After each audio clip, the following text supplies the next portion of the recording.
How's it going, ladies and gentlemen? This is Mecha Wrestling, and welcome back to some more WWE Pandemonium on an episode of SmackDown, being held in front of 8.1k people at the O'Kelly Riddick Stadium. As you can see on the pictures, Peyton's still got the tag belts. It is going to be changing, it just haven't done it as of this recording.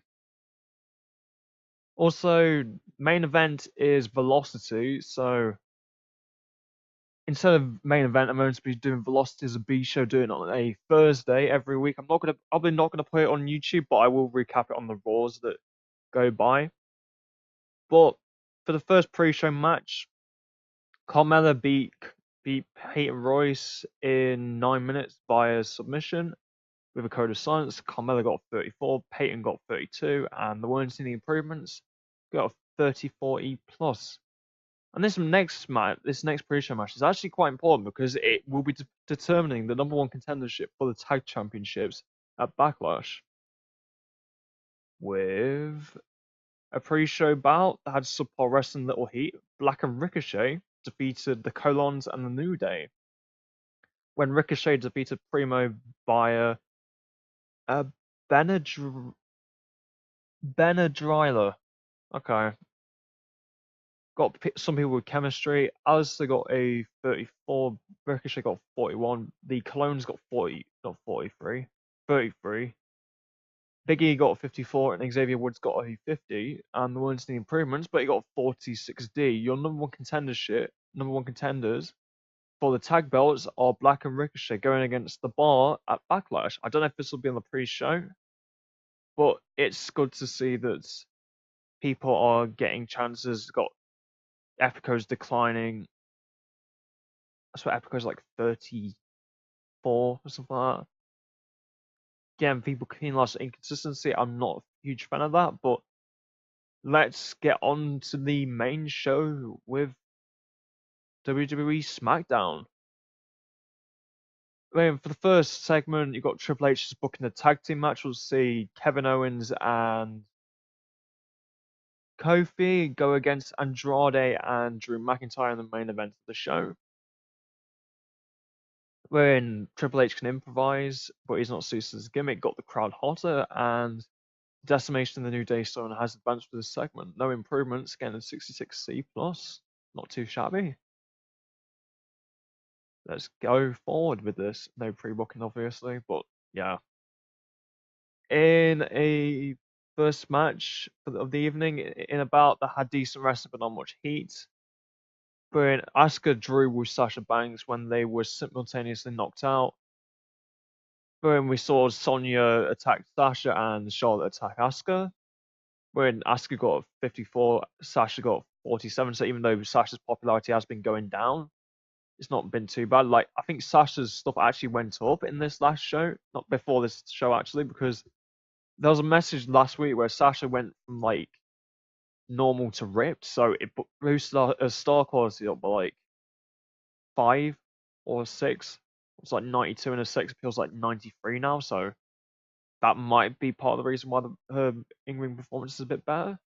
Well, you got a 50D plus. It wasn't a bad start.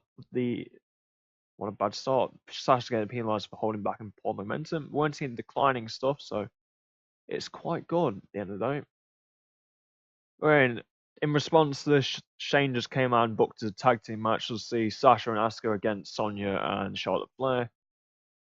Got 44D. It's to do with popularity that the segment's not getting that good of a rating, but I feel like we needed a tag match coming up just because the match ended in such shitty fashion, I guess. But let's see if this tag match is next. I think it's next, but I'm not completely sure. And it is. In about that decent wrestling but not much heat, Asuka and Sasha defeated Charlotte and Sonya when Sasha defeated the #1 contendership for the title, Charlotte Flair, via a bank statement. Sasha Banks got a 50, Asuka got a 56, Sonya got a 34, Charlotte got a 55, and the match got a 54 C minus. Weren't any improvements, but it's going to improve over time.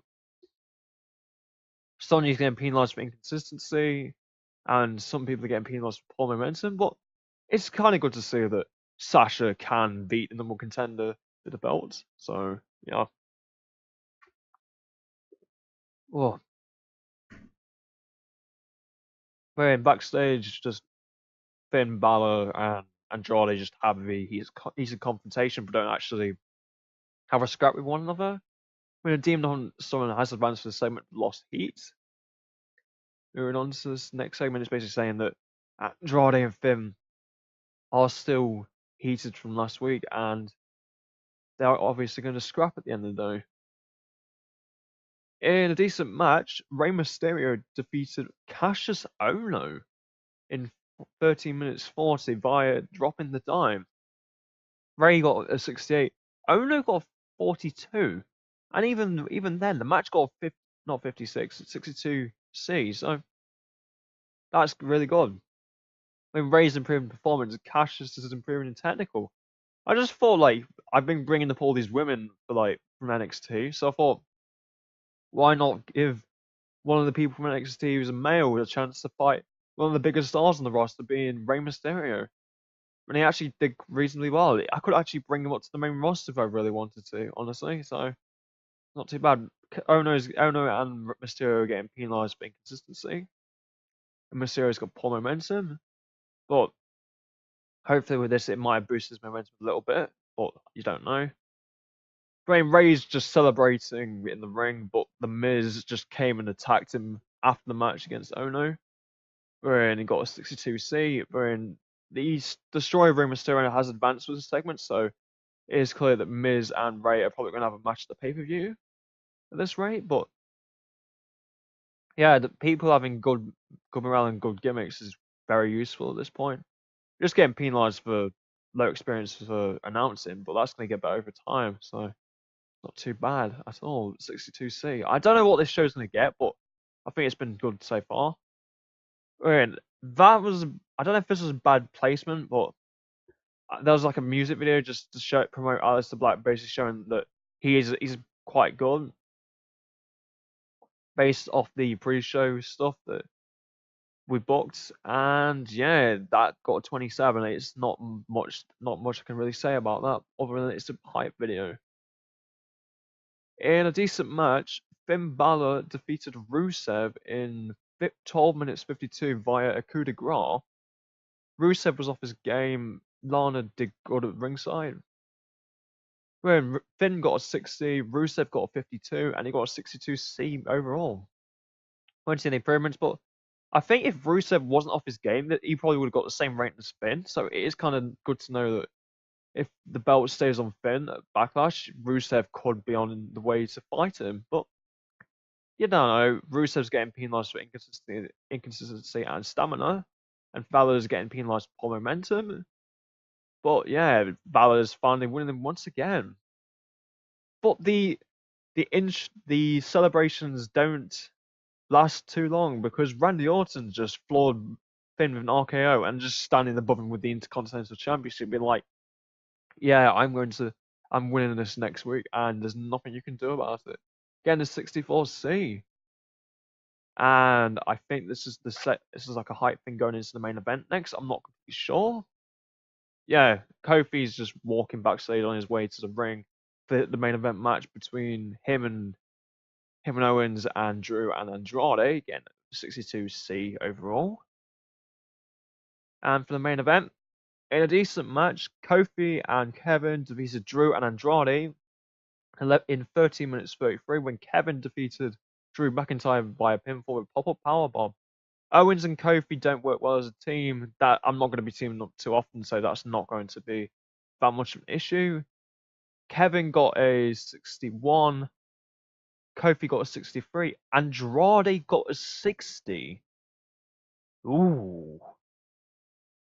That's interesting. So even though Andrade is the weakest link, he's not far behind Owens. And not far behind Drew, because Drew's got a 67. And Kofi's improving in Rumble performance, and Owens is improving in flying performance. Again, 69C plus. I think this might be one of the better shows we've done so far. Drew's got inconsistency. So I need to. These inconsistency issues are going to disappear eventually. Wait, Andrade's getting bonuses for good momentum, which is quite good. And yeah, what can you say about that? Really, it was a decent main event, and hopefully this becomes one of the better shows of the evening. Not even of the the series so far. Kofi and Owens are just being attacked by Drew, Andrade, and the newly arriving Shinsuke after winning tonight's main event tag team match. However, despite the odds being in the favor of the losing team tonight, AJ Styles arrives to help Kingston and Owens out. He had a 71C+. Andrade underperformed, and storylines advanced in the segment in Owens and AJ and Decimation of the New Day. It's not too bad at all.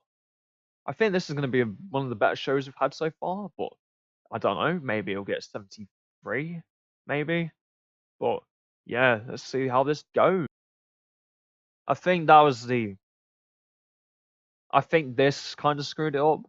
Well, the show got 67C+, but at least now I'm actually booking shows at least like 67, and it lost its popularity in 23 regions. Hopefully, you found that SmackDown alright. If you have, leave a comment, like, and subscribe if you enjoyed what you've seen here today. But until next time, this has been Mecha Wrestling, and goodbye.